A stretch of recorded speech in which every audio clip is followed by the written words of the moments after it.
Brought to you by 5paisa.com. Investing made easy and rewarding. Download the app now. नमस्कार, आप देख रहे हैं बिस्तक। मैं हूं रजत देवगन। आज शुरुआती सत्र में तो बाजार में हो गया था धमाका। क्या जोरदार तेजी के साथ हुई थी शुरुआत और चौंका दिया था मार्केट ने। 16,273 के लेवल पे ओपन हो गए, लेकिन इसी के आसपास लग गया हाई। 16,275 का हाई है। ऊपरी स्तरों पर शुरुआती 15 मिनट में ही धड़ाम। आप देख रहे हैं बिस्तक पे मार्केट अपडेट, लेकिन एक स्पेशल ऑफर है आप व्यूअर्स के लिए और वो है 5 पैसा की ओर से। डाउनलोड कीजिए 5 पैसा ऐप, जिसका लिंक डिस्क्रिप्शन बॉक्स में दिया है। टाइप कीजिए कूपन कोड LT150 और पाएं एक्साइटिंग ऑफर्स। 5 पैसा के जरिए आप किसी भी इक्विटीज, म्यूचुअल फंड्स और आईपीओ में इन्वेस्ट कर सकते हैं, वो भी 0% ब्रोकरेज और फ्लैट 20 रुपीज पर ऑर्डर पर। तो देर मत कीजिए, डाउनलोड कीजिए 5 पैसा ऐप। अब तो सबको पता है निवेश हुआ आसान और लाभदायक। Happy trading and investing.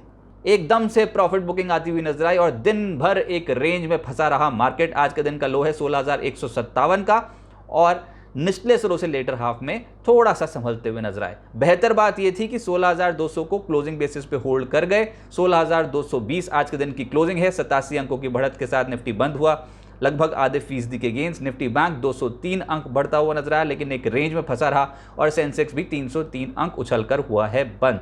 Advance declines 32 shares Nifty के हरे निशान में बंद हुए हैं, 17 शेयर्स लाल निशान में, एक बिना बदलाव के बंद हुआ। लेकिन जो निफ्टी पर चढ़ा वो था LNT, और क्या कमाल की तेजी LNT में आज के सत्र में दिखी है। 4.5% से ज्यादा का उछाल। पावर ग्रिड 3% से ज्यादा चढ़ गया। टाटा मोटर्स, खबर यहां पर यह थी सूत्रों के हवाले से कि कंपनी अपना सब्सिडरी का IPO ला सकती है। इसका इंपैक्ट 2% के आसपास की तेजी टाटा मोटर्स पे। NTPC, SBI लाइफ जैसे स्टॉक्स में आज के सत्र में हल्की तेजी देखने को मिली। लेकिन निफ्टी लूजर्स में आज मारुति सुजुकी प्रॉफिट बुकिंग दिन भर देखने को मिल रही थी और 1.5% कमजोर रहा। Hindalco, Tata steel, metal stocks का दिन आज नहीं था। कल की तेजी के बाद आज क्लियर कट प्रॉफिट बुकिंग देखने को मिल रही थी। 1.5% ये नीचे बंद हुए हैं। HDFC लाइफ और ONGC पर भी दबाव रहा।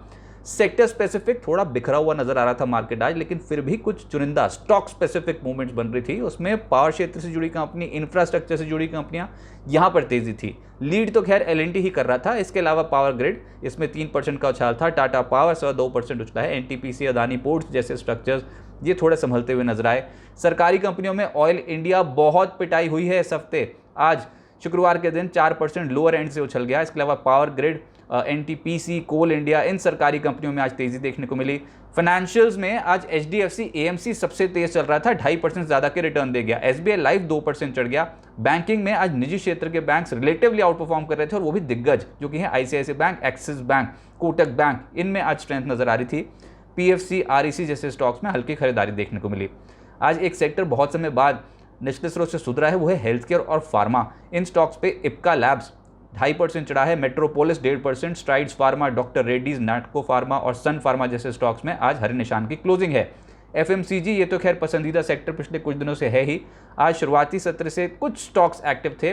Varun beverages, Marico, Nestle, Tata consumer, HUL। बहुत बड़े गेंस नहीं थे, वो ऑलरेडी मिल चुके हैं, लेकिन आज फिर भी अपनी बढ़त को कायम करे हुए थे स्टॉक्स।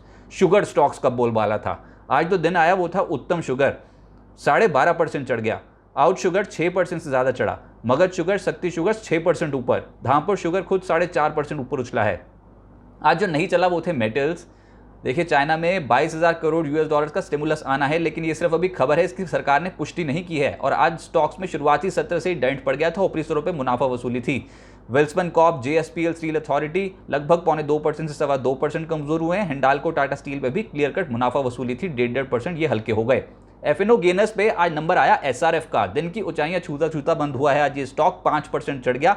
इंडिया सीमेंट शुरुआती सत्र से ही बहुत एक्टिव था। सीमेंट वैसे आज एज अ होल पैक शुरुआती सत्र में एक्टिव था। बहुत सारे stocks high level pay slip हो गए, लेकिन इंडिया सीमेंट्स इसमें पकड़ मजबूत रही, 5% चढ़ गया ये। LNT तो खैर निफ्टी का टॉप गेनर भी है आज। M&M फाइनेंशियल लेटर हाफ में ये था स्टॉक जो दिन की ऊंचाइयां छूता छूता बंद हुआ है, 4% से ज्यादा चढ़ा है। और डेल्टा कॉप भी 3% मजबूत हुआ।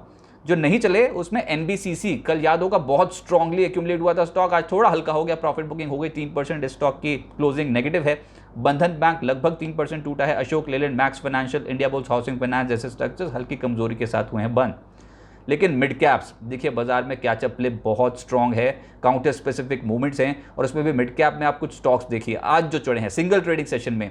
HSCL, हिमाद्री स्पेशलिटी 9% से ज्यादा चढ़ गया, पिछले कुछ दिनों से वन वे ट्रैक पर चढ़ा है। यूफ्लेक्स 7% चढ़ा है। एस्टेक लगभग 7% ऊपर। शॉपर स्टॉप, शोभा 5.5% से 7% चढ़ गए। ऑल कार्गो, दीपक फर्टिलाइजर 5% के रिटर्न हैं। जे कुमार इंफ्रा, रेमंड, साइंट, इन स्टॉक्स पे आज तेजी बनती हुई नजर आई। वीकली आधार पर देखोगे तो ये बहुत बेहतर हफ्ता रहा। देखिए 3 हफ्ते से लगातार बाजार चढ़ रहा है, लोअर एंड से खरीदारी ऑलरेडी बन गई है और इन लेवल्स पे थोड़ा कॉशियस इसलिए हो रहा है क्योंकि रिजल्ट सीजन ऑन है। जैसे ही कंपनियां रिजल्ट डिलीवर करेंगी उनका एक बड़ा इंपैक्ट देखने को मिलेगा। निफ्टी पे इस हफ्ते के रिटर्न लगभग 3% के हैं। निफ्टी बैंक इस हफ्ते 4.25% चढ़ा है, रिलेटिवली आउट परफॉर्म कर गया है निफ्टी को इस हफ्ते। निफ्टी के जो टॉप गेनर्स हैं वीकली बेसिस पे, उस पर टाइटन 10% चढ़ा है, एचयूएल एक हफ्ते में 9.5% की छलांग है, आईसीआईसीआई बैंक, एलएनटी 7% से ज्यादा चढ़े हैं, यूपीएल भी 7% से ज्यादा चढ़ा है। जो नहीं चढ़ा इस हफ्ते, वैसे तो ज्यादातर कंपोनेंट्स हरे निशान में थे इस हफ्ते, लेकिन जो नहीं चढ़े निफ्टी पे और जो गिरे हैं उसमें है ओएनजीसी 7% का डेंट। एचडीएफसी लाइफ एक हफ्ते में 3.5% टूटा है। जेएसडब्ल्यू स्टील, टीसीएस, सिप्ला 1.5% से 2% हल्के हुए हैं हफ्ते के दौरान। मिड कैप गेनर्स की सूची इस हफ्ते की बहुत लंबी है, लेकिन जो काउंटर स्पेसिफिक कुछ स्टॉक्स जिसमें शोभा 21% से ज्यादा 1 वीक का रिटर्न है। सीएट बहुत स्ट्रांगली चढ़ा ये स्टॉक 19.5%, पिटाई भी खूब हुई थी, खैर अब चढ़ा है निचले स्रोत से। डीमार्ट तो कमाल कर रहा है, 16% ये ऊपर बंद हुआ।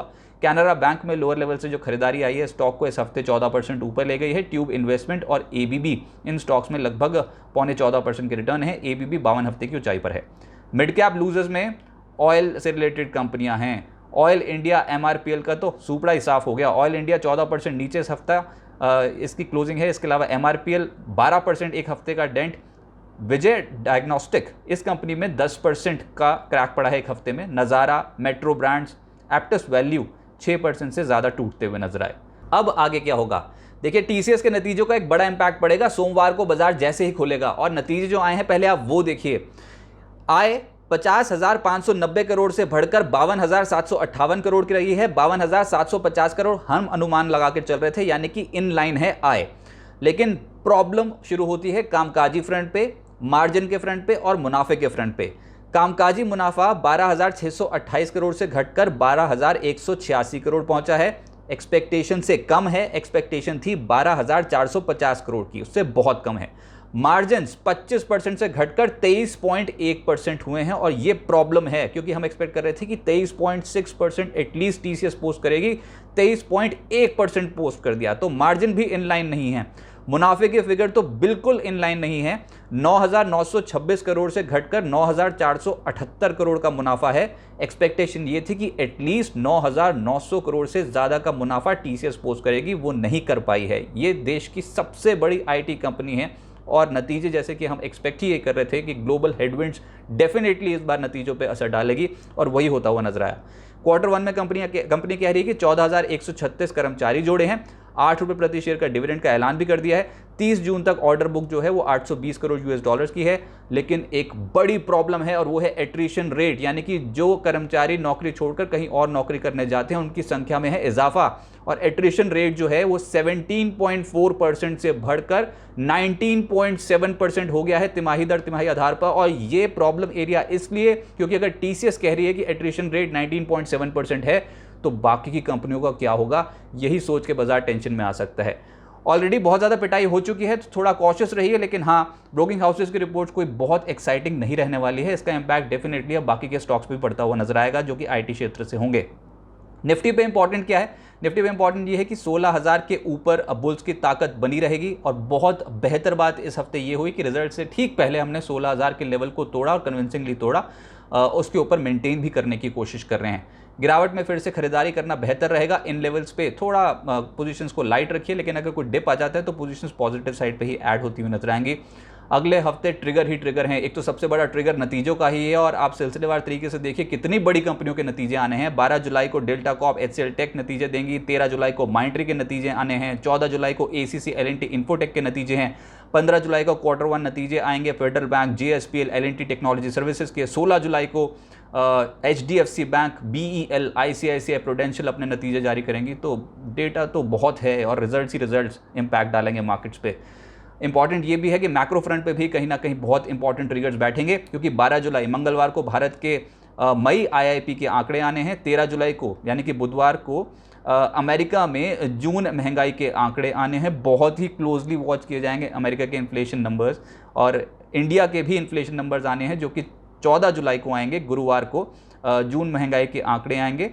और 15 जुलाई को शुक्रवार को चीन के Q2 GDP आंकड़े आएंगे। तो मैक्रो नंबर्स भी हैं कंपनी के और नतीजे भी हैं। डेटा हैवी वीक रहने वाला है, थोड़ा कॉशियस रहिए इन लेवल्स पे। बाजार पे ऑलरेडी पिछले 3 हफ्तों से बहुत ही ज़बरदस्त तेज़ी बन गई है, रिकवरी बन गई है। अब नतीजों का एक बड़ा इम्पैक्ट आता हुआ नजर आएगा।